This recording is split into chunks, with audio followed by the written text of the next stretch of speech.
Aujourd'hui, la ville a besoin de se réinventer. 30% des embouteillages sont dus à la recherche d'une place de stationnement. 80% des trajets en voiture se font dans un rayon inférieur à 5 km. Les transports sont responsables de 36% des émissions de gaz à effet de serre. Les principaux axes routiers coupent des villes en deux. Dans les villes moyennes, l'usage intensif de la voiture favorise la paupérisation des centres-villes. Le taux moyen d'inoccupation en France est d'environ 25%. L'attractivité des villes diminue peu à peu. Pour pallier au problème de l'empreinte carbone, on développe les véhicules électriques comme Autolib. Mais ces véhicules demandent un réseau de bornes de chargement très dense et très coûteux. De plus, Autolib a une consommation énergétique très importante, 30% supérieure à celui d'un véhicule thermique à puissance comparable. L'énergie est verte, mais pas durable. Aujourd'hui, le projet HX2 réinvente la ville. Ce projet produit plus d'énergie qu'il n'en consomme.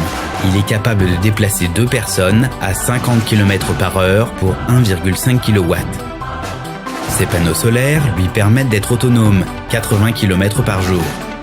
Il n'est plus nécessaire d'installer des bornes électriques tous les 250 mètres. Les frais d'installation et de stationnement deviennent soutenables pour les villes moyennes.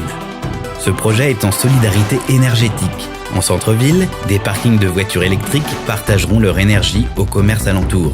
La voiture luttera contre la paupérisation en diminuant leurs coûts principaux, l'éclairage et le chauffage. La collectivité deviendra productrice nette d'énergie, ce qui la valorisera. Ce projet est connecté. Grâce à des applications de matching qui s'appuieront sur une architecture de big data, les collectivités développeront de nouveaux services publics où les utilisateurs pourront partager leur voiture pour aller travailler en étant choisis par affinité. Enfin, HX2 se branchera à la maison pour lui fournir de l'énergie. Il deviendra un élément actif des Smart Cities. Il générera des opportunités que les collectivités locales pourront proposer comme nouveaux services aux habitants. Aujourd'hui, il est trop tard pour être pessimiste.